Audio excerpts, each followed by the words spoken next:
معزز سامعین و ناظرین، ایک دن صحابہ اکرام کا مجمع تھا اور تاجدار کائنات صلی اللہ علیہ وسلم چودھویں کے چاند کی طرح اپنے چہرہ پر نور سے ضیاء پاشی فرما رہے تھے، اور صحابہ اکرام طالبان جلوہ مصطفیٰ حضور کے جلووں کو اپنے دامن میں سمیٹ رہے تھے۔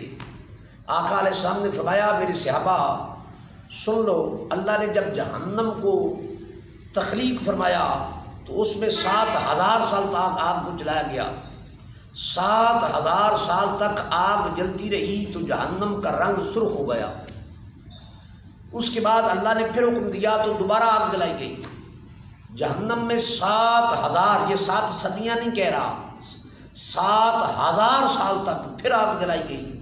جہنم کا پھر رنگ سفید ہو گیا۔ اللہ کی مشیت کے مطابق پھر حکم دیا، فرمایا کہ جہنم میں پھر آگ جلائی جائے۔ 7000 سال تک پھر جہنم میں آگ جلائی گئی تو اس کا رنگ پھر سیاہ ہو گیا۔ جب رنگ سیاہ ہوا تو اس پر اب وہ سیاہی بڑھ رہی ہے اور قیامت تک بڑھتی جائے گی۔ ایک دن صحابہ کرام کی موجودگی میں حضرت جبریل علیہ السلام دربار مصطفیٰ میں حاضر ہوئے تو آقا علیہ السلام نے پوچھا، اے جبریل بتا، کیا جہنم میں کوئی میرا امتی بھی ہوگا؟ تو حضرت جبریل امین زارو قطار رونے لگے۔ کیوں؟ اس لیے کہ انہیں علم تھا جب میں بتاؤں گا کہ ہاں تو حضور کی طبیعت پر یہ بات بوجھل ہوگی، سرکار پریشان ہوں گے، دکھی ہوں گے۔ آقا علیہ السلام نے جب دوبارہ کہا کہ جبریل میں نے پوچھا ہے کہ میرا امتی بھی جہنم میں ہوگا، تو جبریل چونکہ رو رہے تھے انتہائی دھیمی آواز میں عرض کیا، یا رسول اللہ ہاں۔ تو آقا علیہ السلام سخت پریشان ہوئے، آپ کی طبیعت میں اضطراب ہوا اور پھر فرمایا کہ اے جبریل بتا، جہنم میں گرمی کتنی ہے؟ تو جبریل نے عرض کیا، یا رسول اللہ صلی اللہ علیہ وسلم، جہنم میں اتنی گرمی ہے کہ کسی جہنمی کے پسینے کا ایک قطرہ اگر اود پہاڑ پر ڈال دیا جائے تو اود پہاڑ پگھل جائے۔ الامان والحفیظ۔ تو سرکار علیہ السلام کی زبان نبوت سے نعرہ تکبیر نکلا، فرمایا اللہ اکبر، اور حضور عالم غنودگی میں چلے گئے۔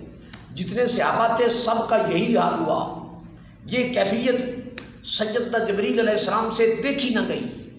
روتے ہوئے اللہ کے حضور عرض کی، سلمہ یہ آپ کے محبوب ہیں، یہ ان کے صحابہ ہیں، ان کی یہ حالت مجھ سے دیکھی نہیں جا رہی۔ رب کائنات نے فرمایا، جبریل تو جانتا ہے میرا محبوب تمام جہانوں کے لیے رحمت ہے، اور میں رحمان ہوں، میں رحیم ہوں، میں کریم ہوں۔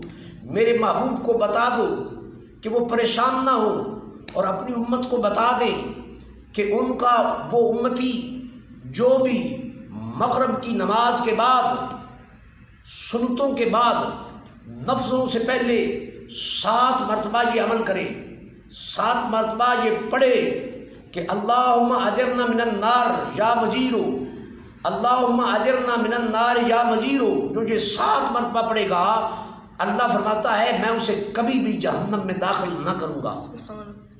تو یہاں ایک تو ہمیں یہ عمل نصیب ہو گیا، اللہ یہ پڑھنے اور کرنے کی توفیق دے۔